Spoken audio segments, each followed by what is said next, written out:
नमस्कार, मैं हूं विशाल यादव। अगर सुप्रीम कोर्ट ऐसे ही मोदी सरकार और मोदी सरकार के भ्रष्टाचार के पीछे सीबीआई लगाती रहे तो महज 2-3 महीने में सरकार का काउंटडाउन शुरू हो जाएगा।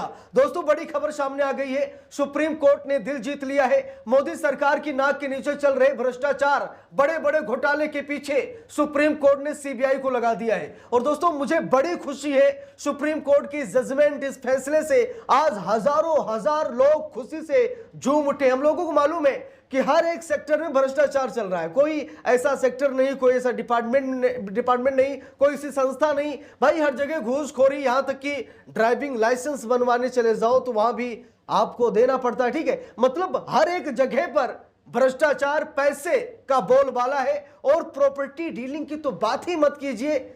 किराए पर मकान या फिर आप निजी मकान खरीदने चले जाएं तो जरा देखिए कितने दलाल बैठे हैं आपको लूटने के लिए। दोस्तों, ऐसे ही एक मामला सामने आया जहां पर सुप्रीम कोर्ट ने सीबीआई को इन्वॉल्व कर दिया।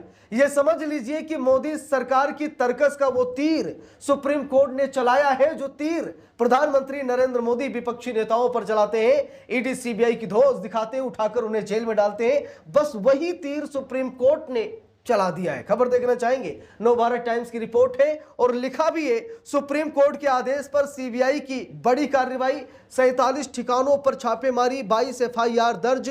जानिए क्या है पूरा मामला। दोस्तों, बड़ी खबर है, हम सभी लोगों को जरूर देखना चाहिए। अब सुप्रीम कोर्ट के आदेश पर सीबीआई की एंट्री हुई है और सीबीआई ने 1, 2, 4, 6 नहीं बल्कि 47 ठिकानों पर रेड मारी है, यानी छापेमारी की है और 22 आला अधिकारियों पर एफआईआर भी दर्ज हुई है। मामला क्या है वो भी मैं आपको बताऊंगा।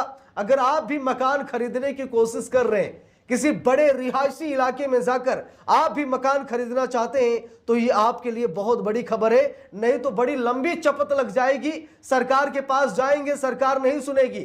थाने में जाएंगे तो एफआईआर तक नहीं लिखी जाएगी, क्योंकि बड़े बड़े दलाल बैठे हैं, बड़े बड़े घोटालेबाज बैठे हैं, बड़े बड़े ऐसे लोग बैठे हैं जो लगातार हमारे देश को खोखला कर रहे हैं, आम इंसान को लूट रहे हैं। अब ये जो भ्रष्टाचार चल रहा था, घोटाला ना, ये सरकार की नाक के नीचे चल रहा था। सरकार को सब मालूम था, लेकिन सरकार ने कुछ नहीं किया। तो लोगों ने क्या किया, सुप्रीम कोर्ट का दरवाजा खटखटाया और सुप्रीम कोर्ट ने सीबीआई को लगा दिया। 47 ठिकानों पर रेड पड़ी और उसके बाद लगभग 22 लोगों पर एफआईआर दर्ज हुई है। देखिए, लिखा भी है, सीबीआई ने दिल्ली एनसीआर में बिल्डरों और वित्तीय संस्थानों के खिलाफ बड़ी कार्रवाई की है, जिसमें हजारों होम बायर्स को ठगा गया था।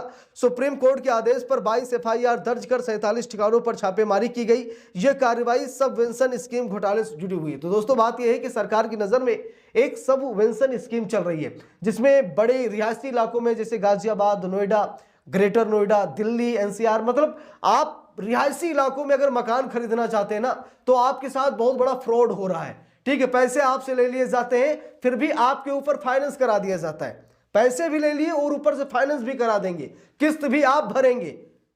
पता लगा कि वो जाली कागजात आपको दे दिए। आप समझ नहीं पाएंगे आपके साथ कितना बड़ा खेल खेला जाता है। इसी मामले को लेकर के हजारों हजार लोग ठगे गए, जिसके बाद उन्होंने सुप्रीम कोर्ट का दरवाजा खटखटाया और सुप्रीम कोर्ट ने कई वित्तीय संस्थानों और बिल्डरों के घरों पर छापेमारी की है। और छापेमारी के दौरान बहुत कुछ सामने आया है। देखिए, लिखा भी है, नोएडा और ग्रेटर नोएडा के हजारों घर खरीदारों के लिए सुप्रीम कोर्ट ने राहत दी है। मुख्य न्यायाधीश की अध्यक्षता वाली पीठ ने बिल्डरों द्वारा की गई धोखाधड़ी और देरी के मामलों पर सुनवाई करते हुए स्पष्ट कर दिया है कि खरीदारों को प्रताड़ित करने वाले बिल्डरों के प्रति कोई नरमी नहीं बरती जाएगी। तो बात है दोस्तों कि सुप्रीम कोर्ट ने साफ साफ कह दिया है कि किसी को बख्शा नहीं जाएगा। जो लोग, चाहे वो सरकार के इशारे पर नाच रहे हो या किसी अधिकारी के इशारे पर नाच रहे, उन लोगों को कतई नहीं छोड़ा जाएगा, उन्हें कतई नहीं बख्शा जाएगा। और आज सुप्रीम कोर्ट ने यह जनता के हित में फैसला लिया है। हजारों हजार होम बायर्स को ठगा गया है। 1, 2, 4, 6 नहीं, हजारों हजार को ठग लिया गया। कई बार उन लोगों ने थाने में जाकर शिकायत की, लेकिन थाने वाले नहीं सुन रहे, क्योंकि बिल्डर और फाइनेंस कंपनियां क्या कर रही हैं, वो थाने में भी पैसे दे रही हैं, तभी तो नहीं सुन रहे। ठीक है, सरकार से कई बार गुहार लगाई गई, अखबारों में भी सुर्खियां लिखी गई, लेकिन कोई फायदा नहीं हुआ। तो लोगों ने क्या किया, सुप्रीम कोर्ट में याचिका दायर कर दी। और जब सुप्रीम कोर्ट ने देखा तो जज साहब के आंखों तले अंधेरा। कारण यह था कि इतना बड़ा कांड हो रहा है, इतना बड़ा घोटाला हो रहा है, वो भी सरकार की नाक के नीचे, और सरकार को पता तक नहीं चल रहा है। तभी सुप्रीम कोर्ट ने कहा कि ऐसे बात नहीं बनेगी, जितने लोग इसमें शामिल हैं सभी पर एफआईआर लिखिए, रेड मारिए, छापेमारी कीजिए, और सीबीआई को लगा दिया। तो सरकार के नाक के नीचे चल रहे भ्रष्टाचार के पीछे सुप्रीम कोर्ट ने सीबीआई लगा दी। मतलब ऐसा होना चाहिए।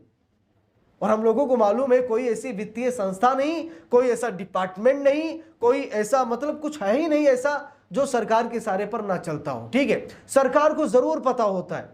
सरकार का मतलब चेयरमैन भी हो सकता है, सरकार का मतलब जिला पंचायत सदस्य हो सकता है, सरकार का मतलब विधायक सांसद हो सकता है। इन लोगों को पता होता है ना कि हमारे क्षेत्र में क्या चल रहा है, कहां डकैती पड़ रही है, कहां लूट मची हुई है। इन लोगों को पहले से ही आगाह कर दिया जाता है, ये लोग जानते हैं, और इनको कमीशन भी जाता है, और ये पैसा ऊपर तक जाता है। इसीलिए तो दबाकर भ्रष्टाचार होता है भाई, इसीलिए दबाकर घोटाले किए जाते हैं कि सरकार को चढ़ावा तो चढ़ ही रहा है, हमें क्या दिक्कत है, सरकार भी खा रही है। जब हम फंसेंगे तो सरकार हमको बचाएगी, नहीं तो हम सरकार को फंसा देंगे। ऐसे एक नहीं, बड़े बड़े घोटाले में बड़े बड़े लोगों का नाम आया है। जैसा कि ममता बनर्जी ने कहा कि कोयला घोटाले में गृह मंत्री अमित शाह का नाम है। अमित शाह शुभेंदु अधिकारी के जरिए घोटाला करते थे, शुभेंदु अधिकारी पैसा देते थे अमित शाह को कोयला घोटाले का। तो बात यह है कि देश में जो बड़े बड़े घोटाले होते हैं ना, उसमें बड़े बड़े लोग ही होते हैं। छोटे लोगों की बस की बात नहीं है कि बड़ा घोटाला कर सके। बड़े घोटाले यानी कि बड़े बड़े लोग। और जब भी बात बड़े घोटाले की आएगी तो समझ लीजिए सरकार को सब पता है। बस सरकार ये देख रही कि जब तक घोटाला चल पा रहा है तब तक चलाइए, जिस दिन ये बंद हो जाएगा उस दिन देखा जाएगा। लेकिन आज सुप्रीम कोर्ट ने ये सुप्रीम एक्शन लेकर के, आज सुप्रीम कोर्ट ने सुप्रीम फैसला सुना करके कहीं ना कहीं देशवासियों को गदगद कर दिया है, और सरकार को भी सचेत कर दिया है कि मनमानी नहीं चलेगी। सरकार को भी बता दिया है कि तानाशाही और गुंडागर्दी नहीं चलेगी, आप अपनी मनमानी से कुछ भी नहीं करा सकते।